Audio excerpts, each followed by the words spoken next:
క్రైస్తవుల హల్లెలూయా హల్లెలూయా. ప్రభునందు వచ్చిన ప్రియమైనటువంటి దేవుని బిడ్డారా, ఇప్పుడు మన ప్రభువును లోక రక్షకుడైన యేసుక్రీస్తు అతి శుభమైన నామమును బట్టి చేరి ఉన్న మీకు అందరికీ ఈ వాక్యం వీక్షిస్తున్న ప్రతి బిడ్డలైన వారు కూడా నా హృదయపూర్వక వందనాలు తెలియపరుస్తూ ఉన్నాను. దేవుని యొక్క మహాకృపను బట్టి మరొకసారి ఈ క్రిస్మస్ నెలలో, ఈ ఆనంద మాసములో, ఈ శుక్రవారం రోజున ప్రభు యొక్క సన్నిధిలోకి నడిపించబడి ఇటు రీతిగా దేవుని స్తుతించడానికి, ఆయన మాటలు వినడానికి దేవుడు మనకిచ్చిన ఈ కృపను బట్టి మనంతగానో ప్రభువుని స్తుతించవలసినటువంటి వారు ఉన్నాం. ఈ సమయంలో ఒక మాటని రోజున దేవుని యొక్క వాక్యముగా మనం నేర్చుకుందాం. పరిశుద్ధ గ్రంథము నుండి యోహాను రాసినటువంటి మొదటి పత్రిక 3వ అధ్యాయము 8వ వచనాన్ని చదువుకుందాం.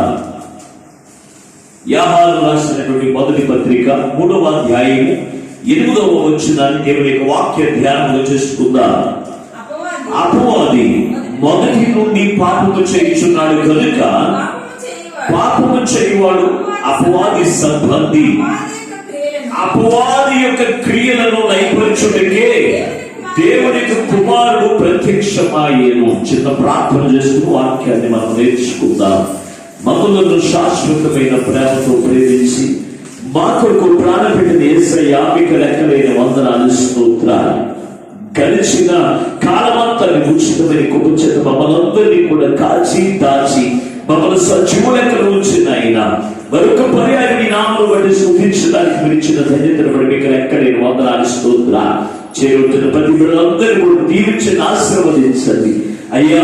ఏ బిడ్డకి చెవులు, ఏ వాక్య హారములు సిద్ధపరిచి ఉన్నారు, నీ దాసుని ప్రభుని సిలువ చోటును మరుగుపరిచి 7 ఆత్మశక్తి చేత అభిషేకిని బలపరిచి నీ దాసుని నోట నీ మాట గురించి మాతో సూటిగా మాట్లాడుతూ ఉండగా వెనుకల గురించి మీ గ్రహించిన మనసు, లోపలి అనుసరించి నడిచేటువంటి మనసు అయ్యా ప్రతి బిడ్డలైన వారు వరకనేసి మీరు మహిమను పొందమని వాక్యమైన యేసు పరిశుద్ధమైన నామమున ప్రార్థించి వేడుకొనుచున్నాము పరమ తండ్రి, ఆమేన్. ప్రభునందు అత్యంత ప్రియమైనటువంటి దేవుని బిడ్డలారా, ఈ రోజున ఈ చదవబడిన వాక్య భాగంలో మనం ఆలోచన చేసినప్పుడు ఈ క్రిస్మస్ నెలలో ప్రభు యేసుక్రీస్తు ప్రభు ఈ లోకంలోకి ఎందుకు వచ్చాడు అనేటువంటి అంశాల ద్వారా నేను మీతో మాట్లాడడానికి నేను ఇష్టపడుతూ ఉన్నాను.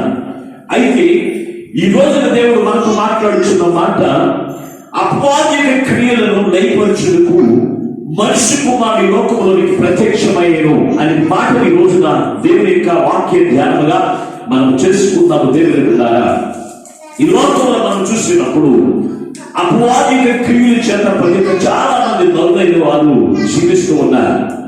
అయితే ఎవరు అపవాది క్రియల చేత బాధింపబడుతూ ఉన్నారు, ఎవరు అపవాది క్రియల చేత వారు జీవిస్తూ దేవుని యొక్క రాజ్య వారసులుగా జీవించలేకపోతున్నారు, మనము ఈ రోజున దేవుని యొక్క వాక్యముల నుంచి కొన్ని అమూల్యమైనటువంటి మాటలు ఈ రోజున మనము నేర్చుకున్న ప్రభుత్వ దేవుని బిడ్డారా. ఎందుకంటే అపవాది క్రియలను ఎందుకు దేవుడు లయపరచడానికి లోకంలోకి వచ్చాడు అంటే, అపవాది క్రియల చేత నరులు పాపము చేస్తూ ఆ పాపము ద్వారా మరణంలోనికి ప్రవేశిస్తూ ఆ మరణం ద్వారా నరకంలోనికి ప్రవేశించుట ఎవరికి దేవుడికి ఇష్టము లేక తన పోలిక కలిగినటువంటి బిడ్డలైన వారిని తన ఊపిరి చేత తన ఆత్మ చేత నింపబడినటువంటి దేవునికి బిడ్డలైన వారందరినీ కూడా అపవాది క్రియలను లయపరిచి ఆయన ఆత్మశక్తి చేత నింపి దేవునికి రాజ్య వారసులుగా సిద్ధపరచాలని దేవుని యొక్క ఉద్దేశము కలిగి అపవాది క్రియలను లయపరచడానికి లోకంలోనికి వచ్చి అపవాది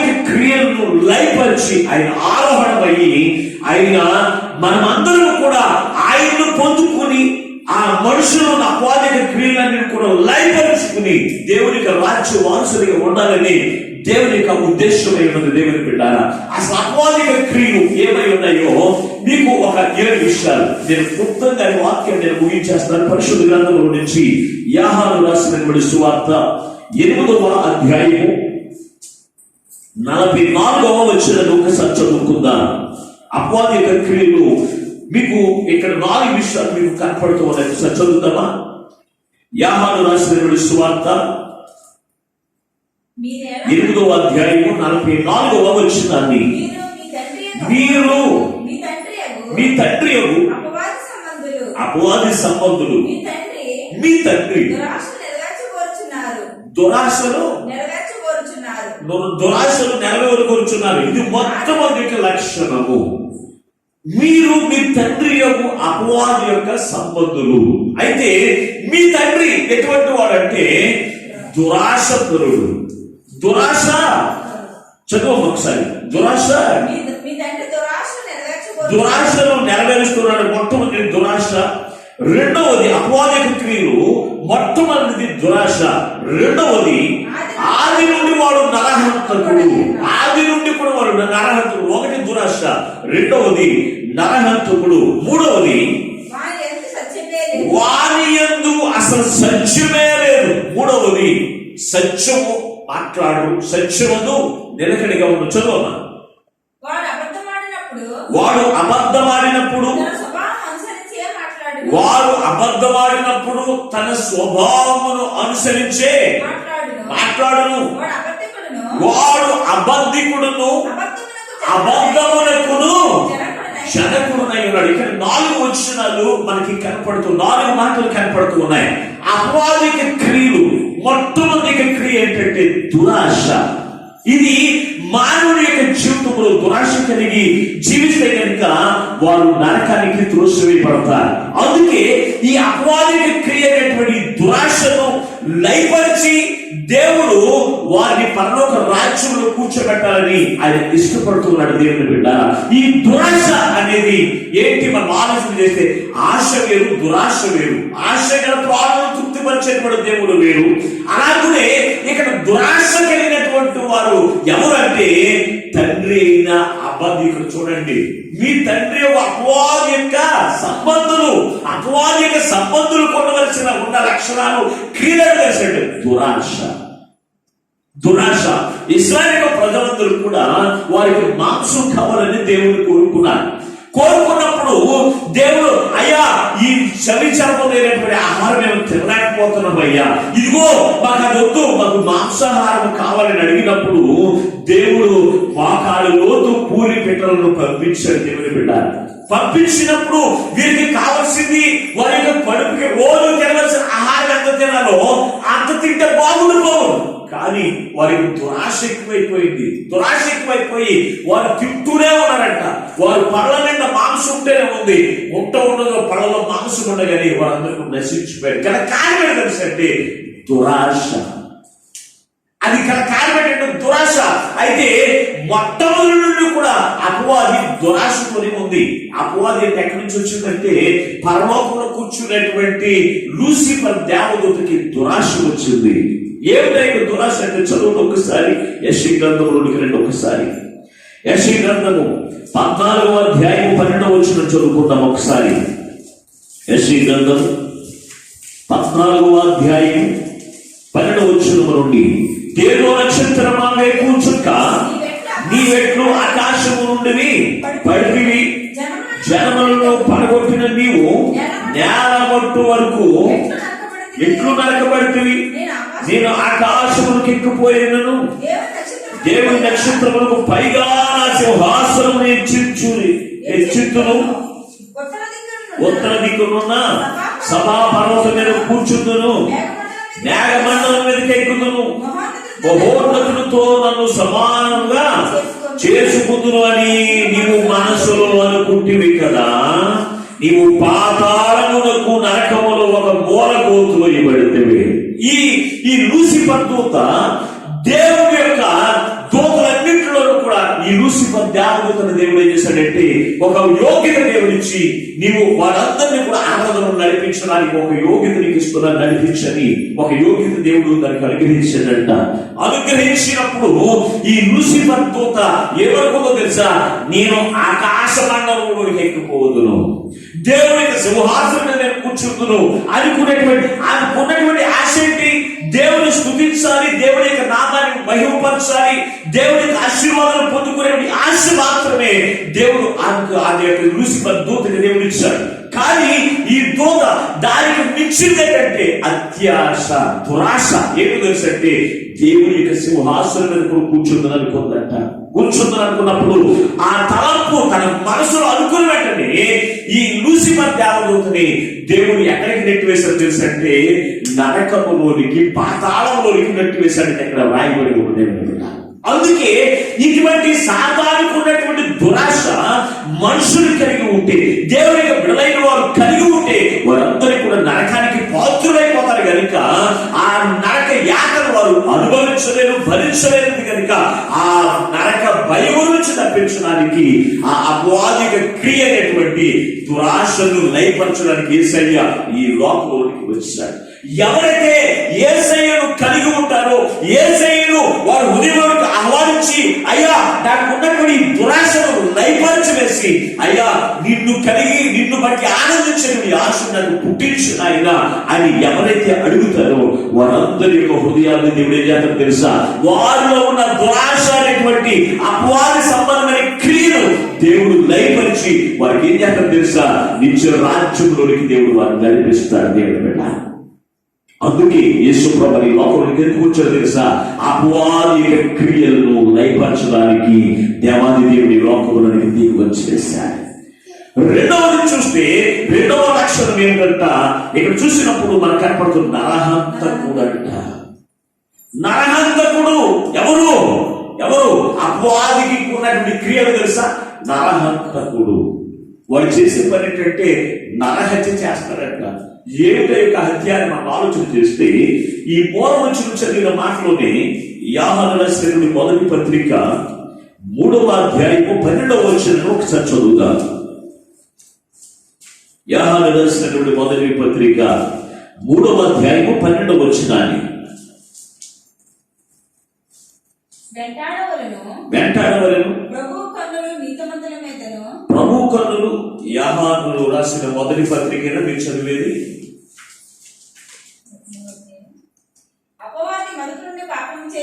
3వ అధ్యాయము 12వ వచనాన్ని మనము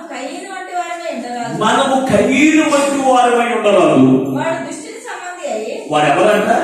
ఎవరి సంబంధి? వాడు దుష్టుని యొక్క సంబంధి అయి తన సహోదరుని చంపెను. వాడు అసలు ఎందుకు చంపాడు? తన క్రియలు చెడ్డవు, తన సహోదరు యొక్క క్రియలు నీతిగరమై ఉన్నందున అందుకే చెప్పాడు. చూడండి, అపవాదిక క్రియ ఏంటంటే నరహత్య చేసేటటువంటి క్రియ. దేవుని బిడ్డలారా, నరహత్య చేసేటువంటి క్రియ. ఈ క్రియ చూసినప్పుడు కయీను ఎవరి సంబంధి అంటే దేవుని యొక్క సంబంధి కాదండి. అక్కడ రాసినటువంటి అపవాది సంబంధి. అపవాదిక సంబంధి కనుక అతను నరహత్య చేసేటువంటి వాడిగా ఉన్నాడు. ఎందుకు తెలుసా? అపవాదిక సంబంధి యొక్క క్రియలు మంచి క్రియలు ఉండవండి, చెడు క్రియలు. ఈ కయీను యొక్క క్రియలు ఎటువంటి చెడు క్రియలు కలిగినటువంటి వాడు ఉన్నాడు. హేబేలైతే అతడు దేవుడి యొక్క సంబంధి కనుక అతడు మంచి క్రియలు కలిగినటువంటి వాడిగా ఉన్నాడు. అటువంటి క్రియలు కలిగినటువంటి హేబేలుని ఇతడు హతమార్చడానికి గల కారణం తెలుసంటే అపవాది కలిగించేటువంటి క్రియే. అపవాది కలిగించేటువంటి క్రియే అదేమి తెలుసంటే నరహత్య చేసేటువంటి క్రియ. నరహత్య చేయడం ఏంటంటే ఆనాడు కయీనైతే తన తమ్ముడు చంపేశాడు, కానీ మేము ఎవరిని కూడా చంపలేదయ్యా, మేము ఎవరిని కూడా చంపలేదు, మేమందరం కూడా ప్రార్థన పరులమే, మేమందరం కూడా విశ్వాసులమే, అయ్యో అపవాది క్రియలు మాలో లేవని మనం అనుకుంటూ ఉంటాం. అక్కడ కింద 15వ వచనంలో రాశాడు, చదువు ఒకసారి. నరహత్య ఏంటో తన సహోదరుని ద్వేషించువాడు నరహంతకుడు. చూడండి, ఆనాడు కయీను ఎవరు ద్వేషించాడు? తన సహోదరుడైనటువంటి హేబేలును ద్వేషించాడు, అతన్ని నరహత్య చేశాడు. ఈ రోజున క్రైస్తవులమైన మనమందరము కూడా దేవునికి అందరూ ఎటువంటి వారంటే సహోదరులై ఉన్నారు. సహోదరులైనటువంటి ఒక సహోదరుని ఇంకో సహోదరుని ద్వేషించిన కానీ, ఒక సహోదరుని ఇంకో సహోదరుని ద్వేషించిన కానీ వాడు నరహత్య చేసిన వాడే. తన యొక్క రక్త సంబంధి సహోదరుని కావచ్చు, ఆత్మ సంబంధమైనటువంటి ఆత్మీయ బిడ్డల యొక్క సహోదరుని కావచ్చు, ఎవరైనప్పటికీ కూడా తన సహోదరుని ద్వేషించువాడు నరహంతకుడు అని రాశాడు దేవుని బిడ్డ. ద్వేషిస్తే నరహంతకుడు. ఇది దేవుని యొక్క వాక్యం అండి. ఇది మనుషులు చెప్పేటువంటి మాటలే కాదు, మనుషులు చెప్తున్నటువంటి మాటలే కాదు, అపవాది అయినటువంటి క్రియలు తెలుసాడు. నరహత్య చేయడం, నరహత్య చేయడం ఏంటి తెలుసా? అపవాది చోటు చేసిన ఈ రోజున అన్నదమ్ములకి పడట్లేదు, తన సహోదరులు ద్వేషిస్తూ ఉన్నారు, అక్క చెల్లెలు ద్వేషిస్తూ ఉన్నారు. ఎవరి క్రియలు అనుకుంటున్నారో ఇది వారి క్రియలు కాదు, ఇవి అన్నదమ్ముల క్రియలు కాదు, అక్క చెల్లెల క్రియలు కాదు. మరి ఎవరి క్రియ అంటే అపవాది సంబంధి. అపవాది చోటు చేసుకుని తన సహోదరుని ద్వేషించినట్టుగా చేస్తున్నది కనుక వారు ఏమైనా చేసంటే అపవాది క్రియలు చేత నింపబడ్డారు. ఇటువంటి వారు లోకంలో మనం చూస్తే ప్రతి ఇంటింటికి కూడా కనపడుతూనే ఉన్నారు. ప్రతి ఇంటికి ఇంచుమించుగా ఏదో ఒక ఇంట్లో కలిసి ఉంటారు, కానీ లేకపోతే ప్రతి ఇంటిలోనూ కూడా ఈ రోజున తన సహోదరుని ద్వేషించేటువంటి వారు లేకుండా లేరు, ఉన్నారు. అందుకే యేసయ్య ఈ లోపలికి ఎందుకు వచ్చాడు తెలుసంటే అపవాదిక క్రియ అయినటువంటి నరహత్య అనేటువంటి తన సహోదరుని ద్వేషించేటువంటి వారిని నరకములోకి పోకుండా, నరహంతకులు కాకుండా అపవాదిక క్రియను లయపరిచి దేవునికి రాజ్య వారసులుగా ఉంచాలని యేసయ్య ఈ లోకములోనికి దిగి వచ్చి వేసిన దేవుని బిడ్డారా, ఈ లోకంలోకి దిగి వచ్చి వేశాడు. మీరు జ్ఞాపకం చేసుకుంటూ ఉన్నారా? అసలు మేము ఎవరిని కూడా హత్య చేయలేదు. నీ సహోదరుని ద్వేషించడమే నువ్వు హత్య చేసినట్లు దేవుని బిడ్డారా. నీ సహోదరుని ద్వేషించడమే హత్య చేసినట్లు. అందుకే ఈ వాక్యము ద్వారా దేవుడు మనతో మాట్లాడుతున్నాడు. ఒకవేళ నీ సహోదరుని ద్వేషించే లక్షణం నీలో ఉందంటే అయ్యా అపవాది యొక్క క్రియ నాలో ఉంది, నరహత్య చేసేటువంటి క్రియ నాలో ఉంది. ఆ క్రియ ఇప్పుడే నేను నాలోనికి ఆహ్వానిస్తున్నాడయ్యా. ఆ క్రియను నాలో లయపరిచి వేసి అయ్యా నీ ప్రేమతో నా సహోదరులతో నేను కలిసి అయ్యా నీ రాజ్య వారసులుగా నన్ను సిద్ధపరచు నాయనా అని ప్రార్థన చేస్తే యేసయ్య నీలోనికి వచ్చి అపవాదిక క్రియలను లయపరిచి నిన్ను ఏం చేస్తాడు తెలుసా? పరలోక రాజ్య వారసులుగా సిద్ధపరుస్తాడు. ఇది రెండవ క్రియ. అపవాదిక క్రియలో ఇది రెండవ క్రియ. మూడవ క్రియలోకి వస్తే అపవాదిక క్రియలు కలిగిన వారు సత్యమందు నిలవరంట. మూడవ క్రియ ఏంటంట? సత్యమందు నిలవరంట. రాశారంట అక్కడ వారు సత్యమందు నిలిచిన వారు కాదు, వారు సత్యమందు నిలిచిన వారుగా ఉండరు. అంటే సత్యం అంటే ఎవరు? పరిశుద్ధ గ్రంథంలో ఎక్కడ సత్యం అనే మాట రాసింది కదా యేసు క్రీస్తు అని రాసుకోవాలి. బైబిల్లో ఎక్కడ సత్యము అనగానే నేనే మార్గమును సత్యమును జీవమునై ఉన్నాను. ఈ మూడు మాటల్లో మనకి ఎక్కడ ఏది కనపడినా అక్కడ సత్యము అనగా, మార్గము అనగా, జీవము అనగా ఎవరంటే యేసు క్రీస్తు ప్రభువారే. కనుక నువ్వు యేసు క్రీస్తు యందు నువ్వు నిలకడగా ఉండలేకపోతున్నావంటే అపవాదిక క్రియ నీలో పనిచేస్తూ ఉంది. అపవాదిక క్రియలు నీలో పనిచేస్తూ ఉంది కనుక దేవుడి రోజున మనందరితో మాట్లాడుతూ ఉన్నాను. భయపడుకుంటూ ఉంటాను నేను దేవుడిలోని నిలిచానని. అందుకే పరిశుద్ధ గ్రంథంలో ఇదే యోహాను రాసినటువంటి మొదటి పత్రిక 2వ అధ్యాయము 4వ వచనంలో ఆ వచనం గురించి మనకి చాలా స్పష్టంగా రాశాడండి. అపవాదిక క్రియలు కలిగిన వారు ఎలా ఉంటారో అక్కడ చదువు ఒకసారి. ఆయన ఎరిగి ఉన్నారని చెప్పుకొనుచు ఆయన ఆజ్ఞను గై కొననివాడు అబద్ధికుడు, వానిలో సత్యము లేదు. చూడండి ఏమని రాసింది ఈ వాక్యములో? ఆయనను ఎరిగి ఉన్నామని చెప్పుకోవచ్చు. చాలా మంది అంటూ ఉంటారు, నెలకు ఒకసారి ప్రార్థన వచ్చి వాళ్ళు ఉంటారు. నేను అనుకుంటాను నేను క్రీస్తుని కలిగి ఉన్నామని చెప్పుకుంటాను, నేను రక్షణ పొందానని చెప్పుకుంటాను. దేవుని బిడ్డారా చాలా జాగ్రత్తగా ఆలోచన చేయండి. సత్యమందు నిలవలేని వారందరూ అపవాదిక సంబంధి. ఇది వాక్యం చెప్తూ ఉంది, నేను ఎవరిని ఉద్దేశించి కాదండి. ఇది వాక్యమే, అందరికీ కావాల్సిన వాక్యమే. దేవుని బిడ్డారా అందుకే అందరితో దేవుడు మాట్లాడుతూ ఉంటాడు. ఏమని రాశారు తెలుసా? మేము దేవుని నిలిచి ఉన్నామని చెప్పుకోవచ్చు, ఆయన మార్గములో ఆయన యొక్క ఆజ్ఞలను అనుసరింపక ఏం చేశాడంట? గై కొనని వాడు అబద్ధికుడు వానిలో సత్యము.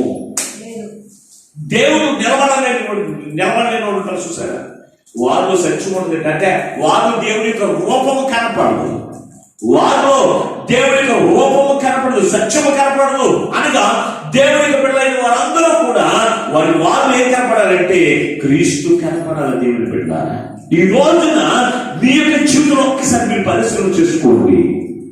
మీరు దేవునికి సంబంధియా అపవాదిక సంబంధియా? అపవాదిక సంబంధి దేవునికి సంబంధి అని ఎలా తెలుసుకుంటారంటే క్రియల మూలంగా తెలుసుకునేటువంటి వారిగా ఉండాలి. క్రియల మూలంగా తెలుసుకుంటూ ఉండాలి.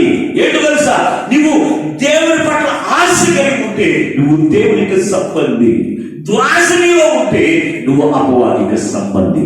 ఆ క్రియ దేవునికి ఇష్టం లేదు. ఆ క్రియను లైపరచడానికే మనుష్య కుమారి లోకంలోకి ప్రత్యక్షమయ్యాడు కనుక మనం ఏం చేయాలి తెలుసా, ఆ దురాశని క్రియలను మనలో నుంచి లైపరచుకుని దేవుని పట్ల ఆశ కలిగిన జీవితంలో జీవించాలి. రెండవదిగా చూస్తే ఏమైనా రాశాడు అని మనం ఆలోచన చేస్తే నరహంతకుడు, అపవాదిక క్రియ రెండోది నరహంతకుడు తన సహోదరుని ద్వేషించే వాళ్ళందరూ కూడా నరహత్య చేస్తున్నవాడు కనుక ఆ నరహంతకుడు అనేటువంటి లక్షణము నీలో ఉంటే అయ్యా నాను లైపరిచి వేసి, అయ్యా ఇదిగో నీ బిడ్డలైన నీ సహోదరులందరూ ప్రేమించి వారితో కలిసి జీవించాడు కృప నాకు దయచేయబడిన దేవుడు తప్పనిసరిగా అపవాదిక క్రియను లైపరుస్తాడు. మూడవది చూస్తే సత్యమందు నిలిచిన వారిగా మనం ఉండాలి. అంటే యేసయ్య యందు నిలకడగా మనం జీవించేటువంటి వారిగా ఉండాలి. నువ్వు దేవుడు నిలకడగా ఉండలేకపోతూ ఉన్నావంటే, దేవుడు స్థిరంగా ఉండలేకపోతున్నావంటే గల కారణం ఏంటంటే అపవాది నీలో పనిచేస్తా. అయ్యో నేను ఈ వారం మందిరానికి మలివారం వచ్చినప్పుడు నేను మందిరానికి వెళ్ళకపోయాను అంటే అపవాది నాలో చోటు చేసుకుంది. ఈ అపవాది క్రియ నాలో లయపరిచి అయ్యా నీలో నిలిచేటువంటి సామర్థ్యం ప్రసాదించాలి అడిగేటువంటి వారిగా ఉండాలి. చాలా మంది వారం ఈ వారంలో మళ్ళీ అపవాది ఏం చేస్తుంది అనుకుంటారు, వాయిదా వేసుకుంటూ తీసుకురాకపోతే పర్వాలేదు, ఈ వారం వెళ్ళకపోతే నష్టమే లేదు, ఈ వారం వెళ్ళకపోతే నష్టమే లేదు, పర్వాలేదులే అది ఏం చేస్తుంది తెలుసంటే అపవాది దినదినము క్షీణింపజేసి నాశనం తీసుకురావడానికి అది ఇష్టపడుతూ ఉంటుంది. కానీ అపవాదిక క్రియను నువ్వు జ్ఞాపకం చేసుకుని అయ్యో ఈ వారం ప్రాంతానికి వెళ్ళలేకపోయానంటే అపవాది నాలో పనిచేస్తుంది. ఈ క్రియను లయపరచు నాయన, నీవు నాలోకి వచ్చి అపవాది నాలో నుంచి లయపరచు వేసి నీ ఆత్మను నాలో ప్రోక్షేపం చేయి నాయన అని మనము దేవుణ్ణి అడిగేటువంటి వారిగా మనం ఉండాలి. ఉంటున్నాం. ఈ రోజున ఆలోచన చేయండి. నువ్వు దేవుని స్థిరంగా నిలబడతానంటే అపవాది నీలో ఉంది. అది నీవే తెలుసుకోవాల్సినటువంటి వారి ఉన్నారు. దేవుని బిడ్డ అది ఎవరికి వారి గ్రహించుకుని అయ్యా ఈ అపవాదిక క్రియను లయపరిచి నీలో స్థిరంగా నిలిచేటువంటి కృపను నాకు దయచేయి నాయన అని దేవుడిని అడిగేటువంటి వారిగా మనం ఉండాలి. దేవుని బిడ్డారా, అడుగుతూ ఉన్నామా? ఎప్పుడు అడగండి, ఎప్పుడు అడగం. మనకి ఇష్టం వచ్చినప్పుడు ప్రార్థనకు వస్తాం, లేకపోతే ఇష్టం లేకపోతే ప్రార్థనకు మానేసేటువంటి లక్షణం మనం కలిగి ఉంటాం. అది మన క్రియ అనుకుంటాం, మన యొక్క ఉద్దేశము మన క్రియలు అనుకుంటాం. కానీ అది మన క్రియ కాదండి, అది మన క్రియ కాదు, అపవాదిక క్రియ. ఆ క్రియను లయపరచడానికి యేసయ్య ఈ లోకములోకి వచ్చాడు. సంగతి నువ్వు జ్ఞాపకం చేసుకుని అపవాదిక క్రియను మీలో ఉంటే లయపరుచుకుని దేవుడికి రాజ్య వారసునిగా ఉండాలని యేసయ్య ఈ లోకములోకి వచ్చిన ప్రభువును దేవుని బిడ్డలారా ఆలోచన చేయండి. మరొక లక్షణం చూస్తే అబద్ధికుడు. 4వ లక్షణంలోకి వస్తే అపవాదిక క్రియలు ఏంటంటే అబద్ధికుడు అంటే దేవుని బిడ్డలారా. అబద్ధికుడు వాడి పని ఏంటంటే తెలిసంటే అబద్ధాలు మాట్లాడటమే. అందుకే ఈ యొక్క పరిశుద్ధ గ్రంథంలో మనకు కనపడుతూ ఉంటాడు. ఒకసారి ఆదికాండము 3వ అధ్యాయము, ఆదికాండం 3వ అధ్యాయం 4వ వచనాన్ని ఒకసారి చదువుదాం.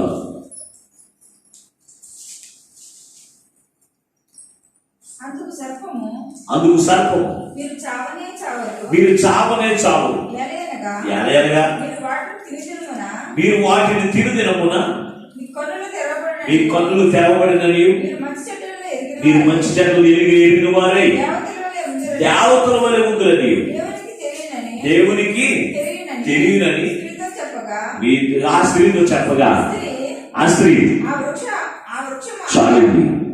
ఇక్కడ చూసినప్పుడు దేవుడు ఒక మాట సెలవిచ్చాడు. ఏదేను తోటను కలిగించి ఆ చుట్టూ ఉన్న వృక్ష ఫలాలన్నీ కూడా మీరు తినొచ్చు. అయితే ఈ తోట మధ్యలో ఈ వృక్ష ఫలాలు మాత్రం నువ్వు తినొద్దు, తిని తినమన్నా నువ్వు చనిపోతావు అని చెప్పాడు దేవుడు. ఇది దేవుడి యొక్క మాట, అది సత్యము, అది అబద్ధము కాదు. దేవుడు చెప్పిన మాట. ఆయన ఎప్పుడు కూడా అబద్ధాలు ఆడడానికి ఆయన నరుడు కాదు, అబద్ధాలు ఆడడానికి ఆయన అబద్ధికులైనటువంటి సాతాను కూడా కాదు. దేవుడు చెప్పిన మాట ఏంటంటే ఆ పళ్ళు దినమున నీవు చచ్చిపోతావని చెప్పాడు దేవుడు. అయితే ఆ అవ్వ దగ్గరికి వచ్చిన సాతాను, ఆ సాతం ఏమని చెప్పింది, ఆ యొక్క పళ్ళు తిని దినమున నీవు చావనే చావాలి. ఇది ఎవరి పని? ఇదేంటి అబద్ధమా లేకపోతే నిజమా? అబద్ధమా లేదా? అబద్ధమా లేదా? అబద్ధమే. ఎందుకంటే దేవుడు ఏమని చెప్పాడు, ఇదిగో ఆ పళ్ళు తినమున నువ్వు చనిపోతావని దేవుడు చెప్పాడు. ఈ అపవాది అయితే ఏం చెప్తుందా, ఆ పళ్ళు తినమున నువ్వు చావనే చావు, కానీ నీకు గొప్ప లాభం కూడా దొరుకుతుంది. ఏడు తెలుసా? నువ్వు దేవతల అయిపోతారు. మీరు దేవతల అయిపోతారు. మంచి చెడ్డలు అన్ని కూడా మీరు తెలుసుకుంటారు. మీరు దేవతల అయిపోతారనే సంగతి ఆయన తెలుసు. అందుకని మీకు చెప్పట్లేదని దేవుని కూర్చుని అబద్ధ సాక్ష్యము ఎవరికి చెప్పిందంటే స్త్రీతో చెప్పింది. ఇది అబద్ధము. దేవుని బిడ్డ, ఈ రోజున చాలా మంది ఇటువంటి అబద్ధాలు ఆడేటువంటి వారు చాలా మంది ఉన్నారు. దేవుని బిడ్డ, చాలా మంది ఉన్నారు.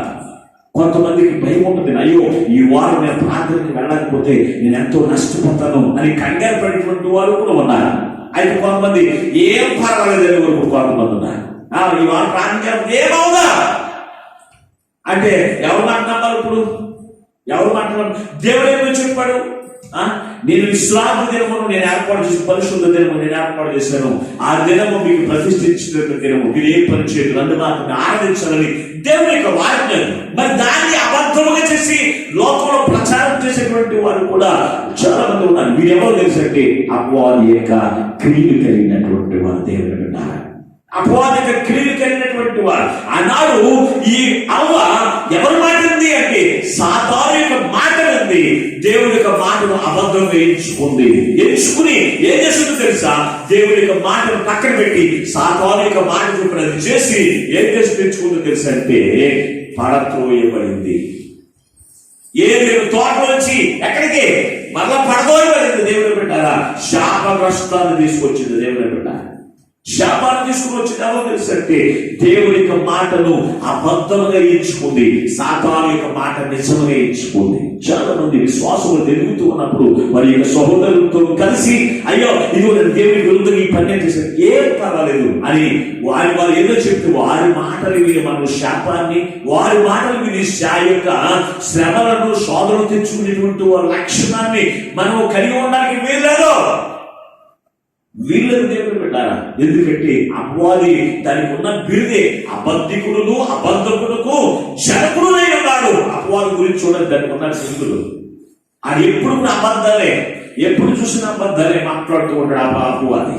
ఈ రోజున నీ జీవితంలో నీవు సత్యమందు నిలకడగా ఉన్న నీలో సత్యము కనపడాలి, కానీ అబద్ధము కనపడడానికి వీల్లేదు. ఈ రోజున చాలా మంది రక్షణ పొందిన వారు కూడా ఏం చేస్తున్నట్టు అబద్ధాలే. ఇప్పుడే అబద్ధం.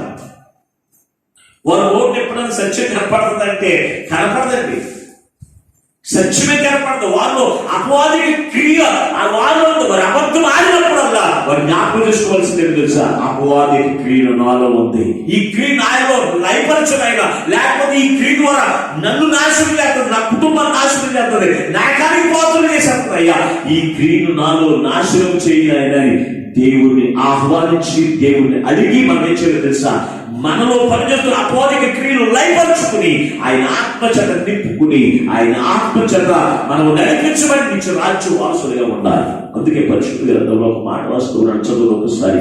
కొరింథీయులకు రాసిన 2వ పత్రిక 11వ అధ్యాయం 3వ వచనాన్ని చదువుకుందాం. కొరింథీయులకు రాసినటువంటి 2వ పత్రిక 11వ అధ్యాయము 3వ వచనాన్ని.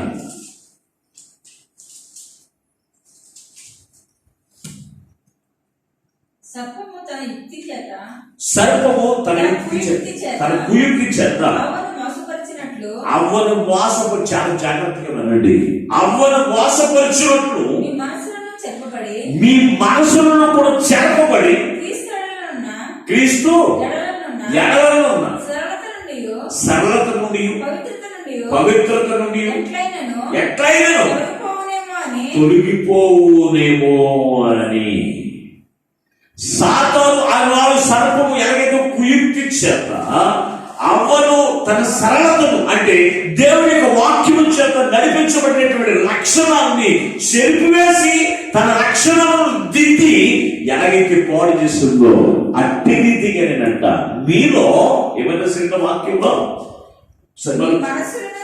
మీ మనసులను కూడా చెరపబడి క్రీస్తు ఎడలనున్న మంచి లక్షణాన్ని మంచి క్రియలను ఏం చేస్తుంది తెలుసా?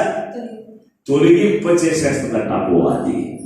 తొలగింపచేస్తుంది కనుక మిమ్మల్ని కూర్చి నేనేం చేస్తానో తెలుసా, ఎంతో మిక్కిలి ప్రార్థన చేస్తూ ఉన్నాను అని అపోస్తలుడైన పౌలు ఎంతో భారంతో ఎంతో వ్యాధులతో అతను మాట్లాడుతున్నాడు తెలుసా. మీరు అనుకుంటూ మేము ప్రార్థనకి వెళ్ళి ఇది ఒక ఇంటికి వెళ్ళిపోతున్నాం అని అనుకోవచ్చు, కానీ మీ ఎడల దైవజనుడుకున్న ప్రేమ ఎటువంటిదో తెలుసా. మీరు అపవాదిక క్రియలకు లోనై ఆనాడు అవ్వ చెరపబడి అలాగే శాపగ్రస్తులుగా అవ్వ చెరపబడి ఆమె యొక్క జీవితంలో శ్రమలు తెచ్చుకున్నట్లుగా మీరు శ్రమల పాలు కాకుండా ఉండాలని ఈ దాసులైన వారు ఎప్పుడు కూడా ఏం చేస్తారో తెలుసా, ప్రార్థన చేస్తూనే ఉంటారు. ప్రార్థన చేస్తూనే ఉంటారు. దేవుని బిడ్డలారా, అపవాదిక క్రియలు మీలో పని చేయకూడదు. దేవునికి ఆత్మ చేత నడిపించబడి దేవునికి ఆత్మ చేత ప్రేరేపించబడి దేవునికి ఉద్దేశం అన్నప్పుడు మీ జీవితంలో నెరవేర్చినట్లుగా మీ కొరకు అనుదినము కూడా నీ దాసులైన వారు ప్రార్థనలు నడిపిస్తూనే ఉంటారు. దేవుని బిడ్డలారా, ఎప్పటికప్పుడే మీరు అనుకోవచ్చు ఉదయాన్నే మీ పనిపాటలో మీరు నిబద్ధమై ఉండవచ్చు, కానీ మీరు అపవాదిక క్రియలు పాలయ్యి విశ్రామం తెచ్చుకోకూడదు, లేకపోతే ఆ యొక్క శోధన తెచ్చుకోకూడదు, శాపాన్ని తెచ్చుకోకూడదని మీ కొరకు అనుదినము కూడా అపోస్తలుడైన పౌలు వారి ప్రార్థన చేసేటువంటి వారు దైవజనుడు. దేవుని బిడ్డ, ఇది అపవాది యొక్క క్రియ. ఏమిటా యొక్క క్రియ? అబద్ధికుడు. అపవాదిక క్రియను తెలిసండి అబద్ధికుడు. అటువంటి అబద్ధాలు దేవుని యొక్క వాక్యము కాకుండా వేరొక మాట వాక్యానికి కాకుండా విరుద్ధం ఏది మాట్లాడినా అది అబద్ధమే. మనం రాజీ పడడానికి వీల్లేదు. ఒకవేళ బలి అర్పణ ఎవరైనా తీసుకువచ్చి విగ్రహార్పణ తీసుకొచ్చి ఎవరైనా తీసుకున్నప్పుడు నీ సహోదరుని పర్వాలేదు తినొచ్చు అంటే వారి మాట వినడం కాదు, వాక్యం ఎందుకు చెప్పింది. విగ్రహార్పితాలు ఏది తినకూడదని చెప్పింది కనుక ఆ వాక్యాన్ని మనం నమ్మాలి. కానీ మన వాక్యాన్ని పక్కన చేస్తామండి. మనకు ఉన్నటువంటి శరీరాశను బట్టి, నేత్రాశను బట్టి, జీవపడములను బట్టి ఆ సాతాను యొక్క మాట మనకు మేలు కలిగిస్తుందని దాని వైపు తిరుగుతాము. ఆనాడు ఆదాము హవ్వ వలె సాతాను మనం తెచ్చుకుంటాం. దేవుని బిడ్డ, చాలా జాగ్రత్త అండి. అపవాది అబద్ధికుడు. వాడు అపవాది యొక్క క్రియ అబద్ధం యొక్క క్రియ. అటువంటి క్రియలే లయపరచడానికి యేసయ్య మన మధ్యలోకి వచ్చాడు. ఆయన సత్యముగా మన మధ్యలోకి వచ్చి ఆ సత్యమును ఎవరైతే నిలకడగా ఉండి ఆ సత్యమును ఎవరైతే నిలిచి నడుచుకుంటూ ఉంటారో వారు అబద్ధాలు ఉండబడ్డ దేవుని బిడ్డలారా, నువ్వు అబద్ధాలు ఆడుతూ ఉన్నావంటే అపవాది క్రియ. అయ్యా ఈ అబద్ధాల వల్ల ఆనాడు అవ్వ పడిపోయినట్టుగా నీలో వచ్చి నేను తెగసారిపోయి నీలో వచ్చి నేను పడిపోయి అయ్యా అపవాది యొక్క క్రియను బట్టి అవ్వ ఎంతో చక్కగా ఆ తోటలో సంతోషము చేత నీతో సహవాసం చేస్తూ ఆనందము చేత జీవించేటువంటి అవ్వ అపవాది యొక్క మాట విని అపవాది యొక్క క్రియ చేత శ్రమల పాలైంది, నొప్పులు తెచ్చుకుందయ్యా, శాపాలు తెచ్చుకుందయ్యా, ఆ యొక్క ఏదేదో తోట నుంచి త్రోసివేయబడిందయ్యా. అయ్యా అటువంటి పరిస్థితి నాకు వద్దయ్యా, ఆ క్రియను నాలో లయపరచకపోతే నేను నిత్య రాజ్యంలో నేను చేరలేనయ్యా, ఆ క్రియను నాలో లయపరచలేని దేవుణ్ణి అడిగి ఆ క్రియను లయపరచుకుని నిత్య రాజ్య వారసునిగా ఉండాలని అపవాదిక క్రియలను లయపరచడానికి యేసయ్య నీ కొరకు నా కొరకు ఈ లోకంలో దిగి వచ్చి వేస్తాడు. మరి ఒక లక్ష్యం 5వ లక్ష్యం మనం పెడదాం. అపవాదిక క్రియలు అపవిత్రమైన స్థలంలో నడిపిస్తాయి. చదువుతాం ఒకసారి. లూకా రాసిన సువార్త 5వ అధ్యాయం 27వ వచనం చదువుకుందాం.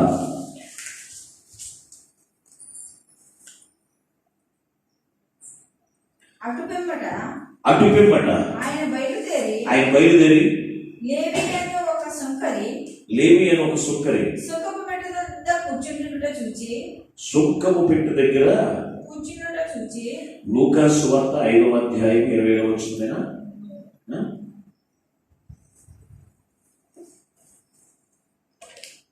శానందయ్యం పట్టిన వారి గురించి 8వ అధ్యాయమా?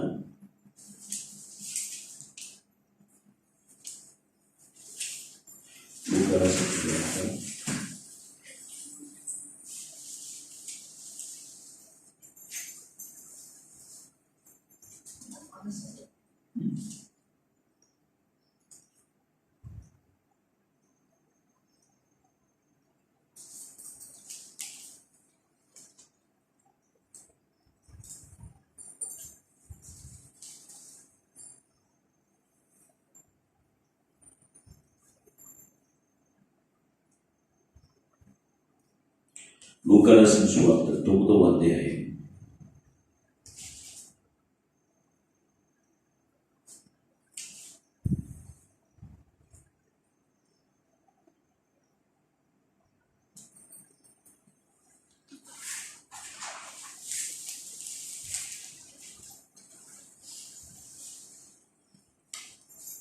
మన్నించండి, 8వ అధ్యాయమే. 8వ అధ్యాయము 27వ వచనాన్ని ఒకసారి చదువుకుందాం. ఆయన ఒడ్డున దిగినప్పుడు ఆ ఊరి వాడు ఆయనకు ఎదురుగా వచ్చాడు.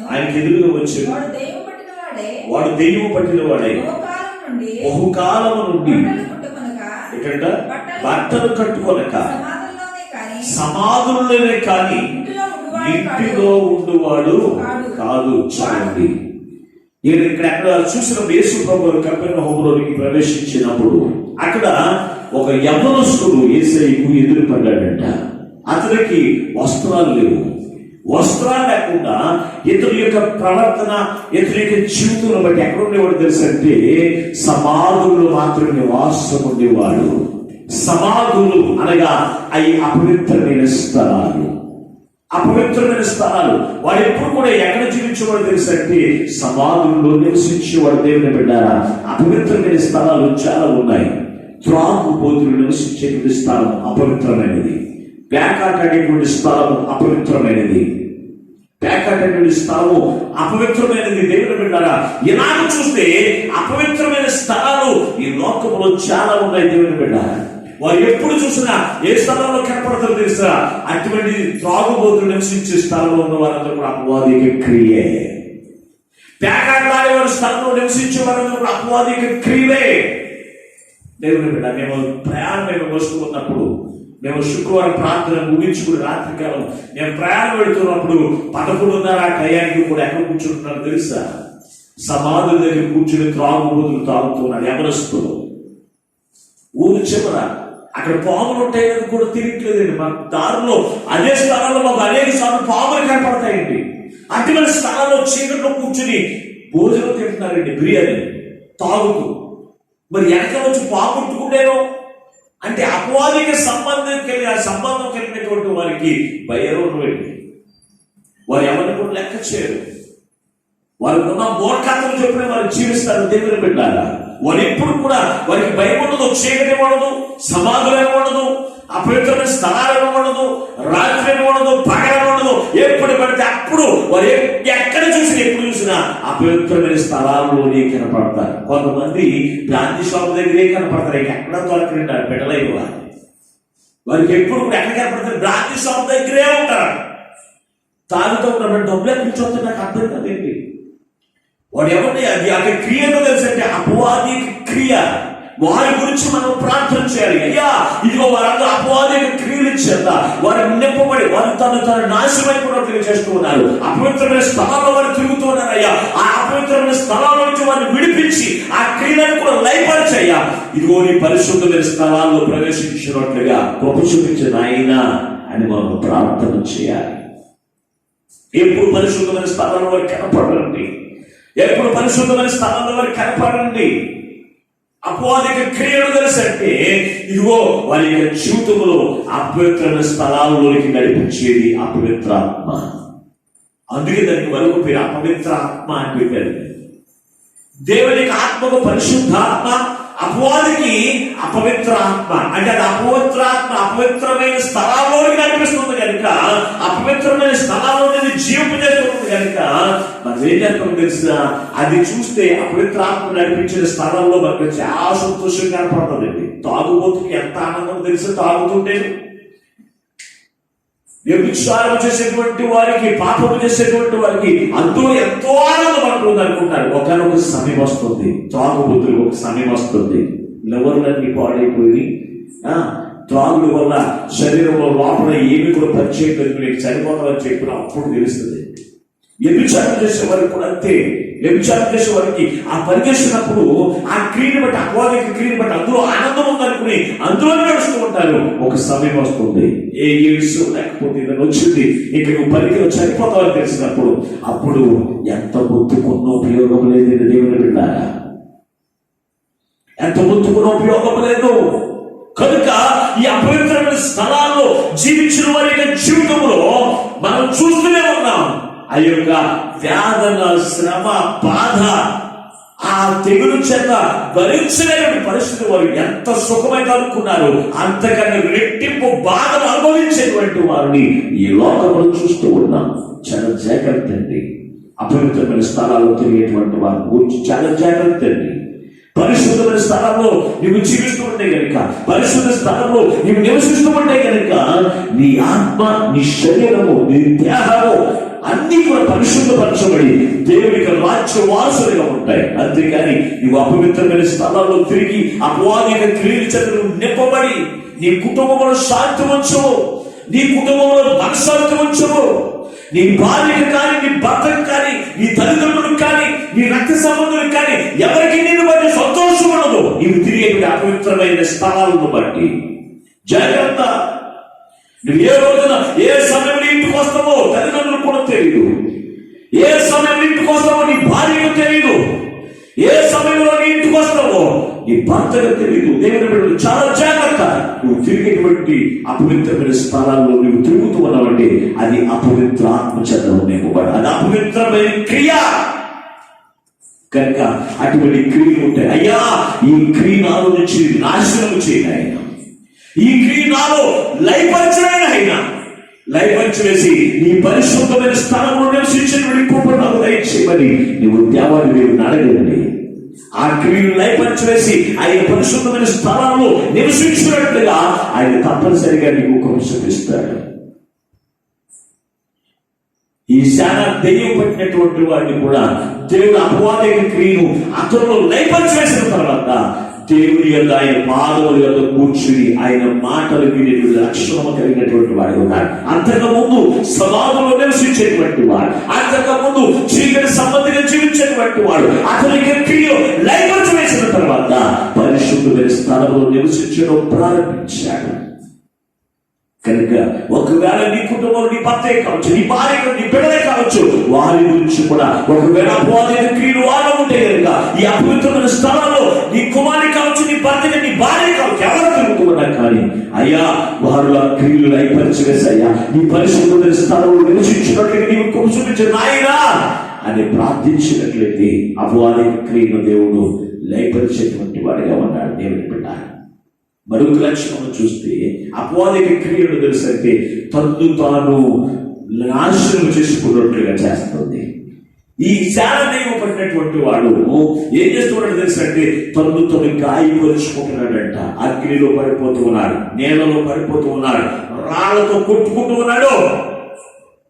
ఇది ఏ క్రియ తెలుసంటే అపవాదిక క్రియ. అపవాదిక క్రియ ఇది ఏంటో తెలుసా, తను తాను నాశనం చేసుకునేలాగా చేసింది అపవాదిక క్రియ. ఈ రోజున బిడ్డలు చూస్తూ ఉంటే చాలా మందిని చూస్తూ ఉన్నాం. భార్య మీద కోపగించుకుని తను నాశనం చేసుకున్న వాళ్ళు ఉన్నారు.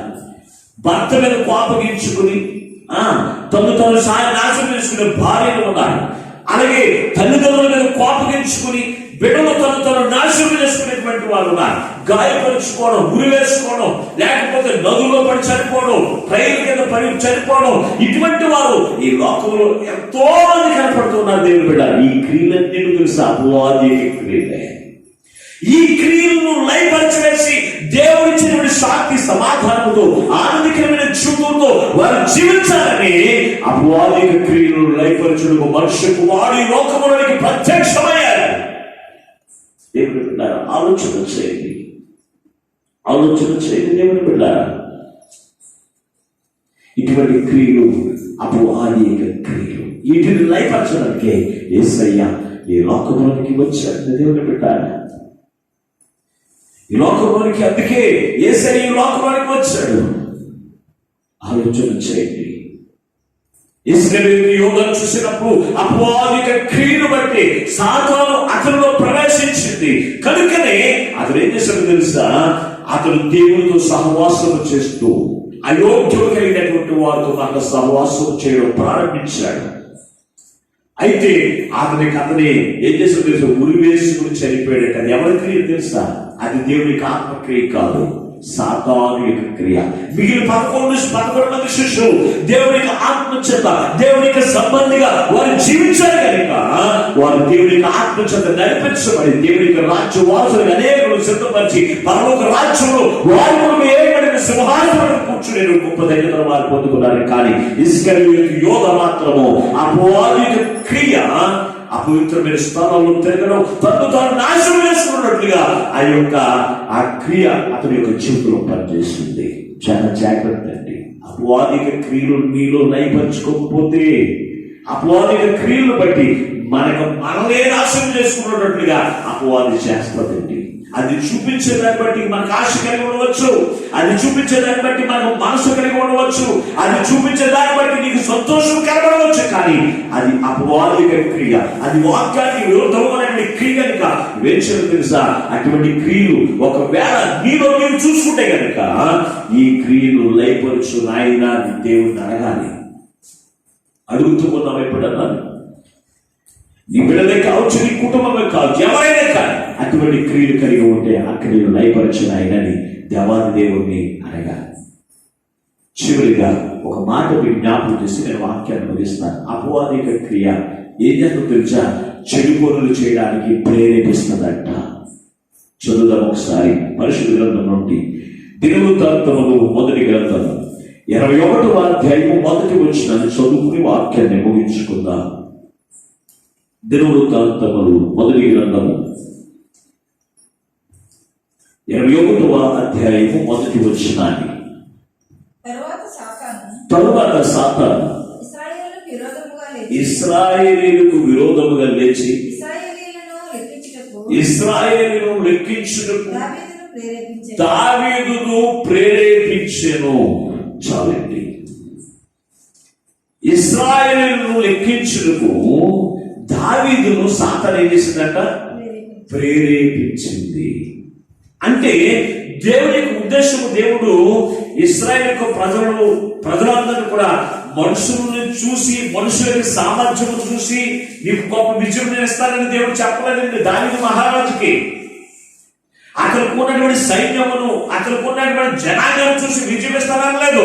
నీవు నా మీద ఆధారపడ్డావు కనుక, నన్ను ఆధారం చేసుకున్నావు కనుక ఎదుటి శత్రువు ఎటువంటి పెద్ద సైన్యం కలిగి ఉండవచ్చు, కానీ వాటికంటే గొప్ప దేవుడైన నన్ను నువ్వు కలిగి ఉన్నావు కనుక, నా యొక్క నమ్మకించున్నావు కనుక నీ జీవితంలో గొప్ప చేయడానికి ఇస్తానని యేసయ్య ఆయన మాటను విడిచిపెట్టి ఆ మాటను పక్కకి తోసివేయడానికి సాతాను ఏం చేసింది తెలుసా? అయ్యో ఆ యొక్క అశ్వరీయులు చాలా జనం ఉన్నారు కనుక ఇదిగో మనకు ఉన్నటువంటి వారు ఎంతమంది ఉన్నారో ఒకసారి లెక్కేమని ప్రేరేపించిందంట సాతాను. ఎవరిని? దావీదుని ప్రేరేపించింది. ప్రేరేపించినప్పుడు దావీదు సాతాను యొక్క ప్రేరేపణ, అయ్యో దేవుని యొక్క ప్రజలైన వారు లెక్కించుకోవాలనే సంగతి అతనికి తెలుసు. అయినప్పటికీ కూడా అపవాదం ప్రేరేపించింది, నువ్వు ఆ పని చేయండి. అయితే ఇక్కడ ఏం చేశాడు తెలుసా? అక్కడ ఉన్నటువంటి యాజకుడితో మాట్లాడుతున్నాడు. ఇదిగో ఆ సైన్యాన్ని కూడా అక్కడికి ఆ యొక్క ప్రవక్త మాట్లాడుతున్నాడు. దేవుని యొక్క ప్రజలైన వారిని లెక్కించుకోదు, ఇది దేవుని యొక్క వాక్యాన్ని విరుద్ధంలో చేస్తున్నావు అన్నప్పుడు నేను చెప్పిన మాట వింటావా లేకపోతే నీ మాట నిలవాలని అతను గద్దించాడు. అయితే అక్కడ ఉన్నటువంటి వాళ్ళందరినీ ఇశ్రాయేలీయులందరికీ లెక్కించాడు. లెక్కించిన తర్వాత ఏమైందో తెలుసా? దేవుని యొక్క దూత పరలోకం నుండి ఇశ్రాయేలు మధ్యలో వచ్చేస్తుంది. 75,000 మంది చనిపోయారు. 75,000 మంది ఒక్కసారి దేవుని యొక్క దూత చేశాడు. 75,000 మంది చనిపోయారు. చనిపోతూ ఉన్నారు, ఇంకా ఆ తెగులు వచ్చేసింది, వెళ్ళిపోతూ ఉంది. అప్పుడు వెంటనే దావీదు గుణమని తెలుసంటే అతను చేసిన ప్రతి తప్పుదలను దేవుడి ఎదుట ఒప్పుకునేవాడు. అయ్యా నన్ను క్షమించు నాయనా, నన్ను క్షమించు అని, అయ్యో నీవు నా మీద నా కుటుంబానికి ఆ శ్రమ రప్పించు, నేను పాపం చేస్తాను, నాకు నీకు విరోధం నేను పాపం చేస్తాను, నన్ను క్షమించు నాయన అని దేవుడిని అడిగినప్పుడు దేవుడిని క్షమించి ఆ తెగులను నిలిపివేశాడు. కారణం ఏంటంటే అపవాది యొక్క ప్రేరేపణ బట్టి ఎంత నష్టపోయాడో తెలుసా? ఇశ్రాయేలు ప్రజలు 75,000 మందిని నష్టపోయారు. దేవుడు కూడా ఆలోచన చేయండి. సాతాను యొక్క ప్రేరేపణ మనకి ఆనందాన్ని లేకపోతే మనకి ధైర్యాన్ని చెట్టుగా కనపడవచ్చు, మనకి సంతోషాన్ని మేలుని కలిగించినట్లుగా మనకి కనపడవచ్చు.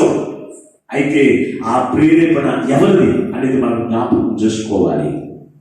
అపవాది మనం చూస్తూ ఉండగానే, మనం మన సహోదరులతో మాట్లాడుతూ ఉండగానే అపవాది యొక్క క్రియ చేత ప్రేరేపించేటువంటి వాడిని పక్కన ఉన్నప్పుడు ఇది అపవాది యొక్క క్రియ అని వేచేది తెలుసా? ఆ ప్రేరేపణ చొప్పున మనం చేసేవాళ్ళు ఉండడానికి వీళ్ళదు. వాక్యానుసారంగా ఆ ప్రేరేపణ ఉంటేనే ఇది దేవునికి ఆత్మ చేత ప్రేరేపించబడిన మాట అని చెప్పి ఆ ప్రేరేపణ చొప్పున మనం నడుచుకోవాలి. ఈ రోజున అలా నడుస్తున్నారు క్రైస్తవులు. దేవుని యొక్క వాక్యానుసారంగా దేవుడు నిన్ను ప్రేరేపిస్తూ ఉన్నప్పుడు ఆ ప్రకారంగా మనం చేయండి. అపవాది ప్రేరేపించినప్పుడు మాత్రం అపవాదికి ప్రేరేపణ బట్టి మనకి ఎంతో మేలు కలిగించేదిగా, మనకి ఎంతో బలాన్ని ఇచ్చేదిగా, ఎంతో ఆశీర్వాదం ఇచ్చేదిగా కనపడుతూ ఉన్నప్పుడు మనం ఏం చేస్తామో తెలుసా?